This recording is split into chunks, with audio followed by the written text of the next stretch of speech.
In this video, we're going to be taking a close look at one of the most recent additions to my collection, the Yema Urban Flygraf. I've learnt my lesson from making my mind up on watches too fast, so I've given myself a bit more time to collect my thoughts on this one, and I've had it for a few months at this point. This is also the first time I've taken a trip with the sole purpose of getting nice shots for these YouTube videos, so I really hope they do the watch justice. If you follow the channel for a while, you'll know I love to try and get watches in natural environments, so you can see them in different light and also to try and give a realistic insight into how they really look. With all that said, the focus of this video is whether or not this watch should be a permanent addition to my collection, or if I think it needs to be sold on to a new home. Let's get into it. Full disclosure on what I paid for this watch. I bought it after featuring it in a video and seeing that it was in an end of stock sale. Yema no longer make this model or the others in its range, so prices are now going to be a lot more variable, as they'll only be available from third-party sellers with stock remaining or second-hand models. The price I paid was $515, but that doesn't include the import tax, which was an extra $110 on top of that. So not exactly a cheap watch, but considering the watch was 40% off RRP, much cheaper than it ever has been available for before, and given its discontinuation, since. A short history lesson before we really dive into the watch. I think it's pertinent to look at the brand behind it to begin with. Yema were formed in 1948 by Henry Louis Belmont, who was a graduate of the National Watchmaking School. Yema hail from Besançon in France, and it won't come as a huge surprise to find that it's situated close to the Swiss border. A whistle-stop tour of the company's history is that they were actually bought out in 1988 by Seiko, but were bought back under French ownership in 2004 after a period of utilising Seiko's movement and watchmaking technology. In 2011 they began to produce their own in-house calibers, a part of the business that I'll discuss in a little more detail later on, but a clear area of strength for the brand. If you've heard of Yema before, it will probably be for either their Rally or Superman models. And as a French brand, clearly there isn't going to be any Swiss-made logo on the dial, but they are renowned for their high-quality products nonetheless. I think that's reflected somewhat in the way the watches are shipped. Each comes in its own leather travel case, which is in and of itself a really well-made addition. Onto the Urban Flygraf itself, and it's clear that the watch takes some inspiration from older flight information boards with its black and yellow colourway. This is going to very clearly age me, but from my perspective it reminds me of the black and yellow remix music video from 2011. I think it's a really cool combination of colours, and given how rare yellow seems to be in horology, I'm all for the subtle touches of it used here. The predominant colour being black just makes this an easy everyday wear. The yellow merely elevates it. The watch has other hints towards its aeronautical inspiration, with the plane icon above 6 o'clock, and more importantly with the design of the inner and outer bezels. Now, I'm not an aviation expert, so I couldn't properly describe their usage, but what I can say is that their function is for in-flight calculations. This includes things like converting between miles, nautical miles and kilometres, checking average airspeed, and fuel consumption, among a few other things. The thing is, my understanding is that even the lightest of aircraft would have these readouts available to the pilot, so I can only imagine this being useful in the case of an emergency. If you know more, I'd be curious to hear about it in the comments section.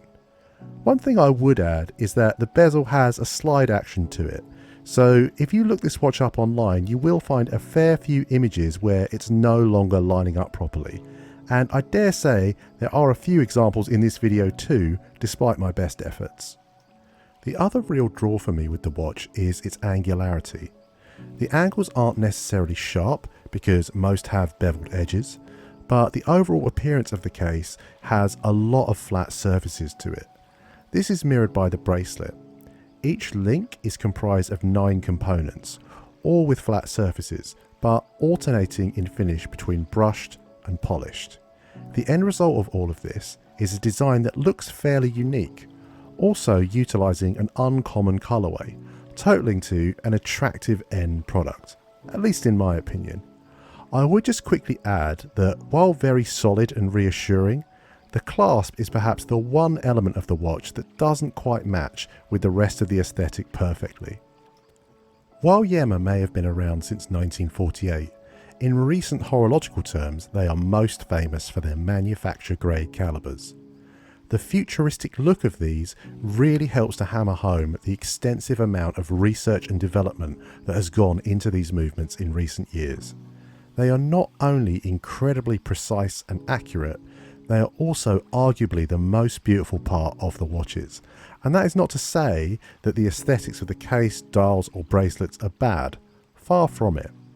Unfortunately, the Urban Flygraf does not boast one of these movements, as you'll probably have been able to ascertain given the stated price point and just looking at the finish on these calibers. However, it does still boast the second generation in-house Yema 2000. This has a bidirectional rotor, 29 joules, a power reserve of 42 hours and an expected daily deviation of plus or minus 10 seconds. As a side note here, I have just taken delivery of a time grapher for the channel, but it didn't quite arrive in time for me to set it up and test it on the Flygraf before leaving for the trip where I've collected this footage. I've also edited this overseas to try and keep some sort of regular upload schedule going, but I'm hopeful to have that as a nice little channel addition for future videos. Now, while I've hopefully made a strong case for why I like the aesthetics of this watch, it is most definitely not without its imperfections. None of which are deal breakers, but some do make it difficult to get into whether or not this watch is a keeper.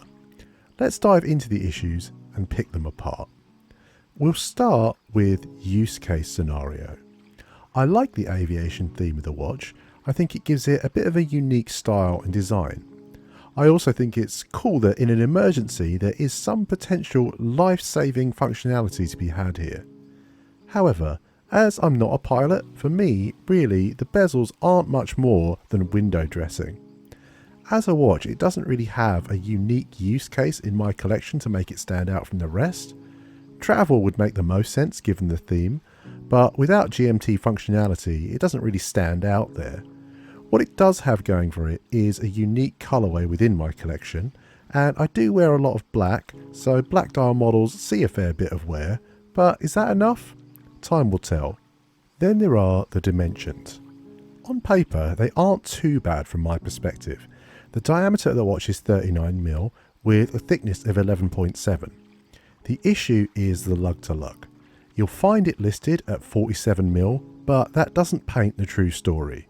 The 4 brush connecting links jut out from the end links and are not flexible. It's quite difficult to give you an accurate measurement for this, and I'll explain why in a moment, but from my experience it wears like it's at least 50mm in terms of lug to lug. I'm not entirely convinced I can pull it off. The biggest issue with the watch by far is the bracelet. From my experience so far over a few months, it has been very rigid, and I mean that in all aspects. I mentioned it being hard to effectively measure the lug to lug.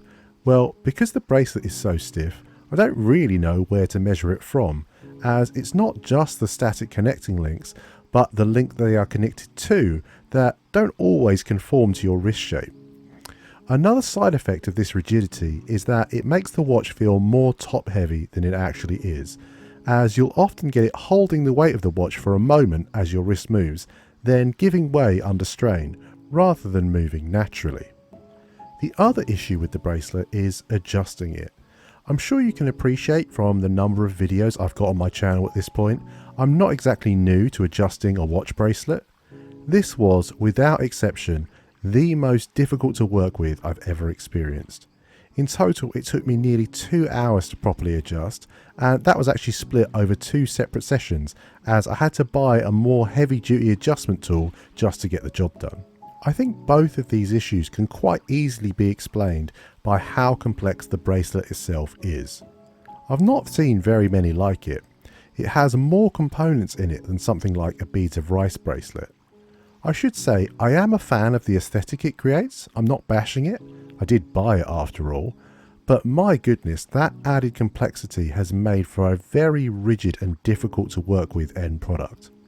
That leads me on to why it is really difficult for me to give a judgment on this watch just yet. As you can see, most of the issues I've outlined here are directly caused by the bracelet. I think there's a pretty good chance that over time the bracelet will naturally loosen a little, and that will improve the wearing experience, ease of adjustment, and stop the watch feeling top heavy. So, the conclusion. And for the first time on the channel, it's inconclusive.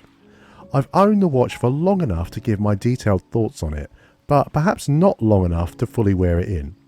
It has had to share wrist time with other new additions to my collection, so in part it might be loosening up slower than it might, and I need to be accountable for that. If the bracelet does get less rigid over time and fix a lot of the issues it inherently causes, this will be a keeper because I really love its styling and colourway. If not, it goes to eBay. Really, only time will decide. I will just add that I've not been to Turkey before, and as I'm sure some of this footage will attest to, Istanbul is absolutely beautiful. So, what do you think of the Yema Urban Flygraf? Would it be something you are interested in owning? Let me know in the comments below. As ever, thank you for your time. If you've enjoyed what you've seen or found it informative, consider dropping the video a like and subscribing if you want to see more content like this.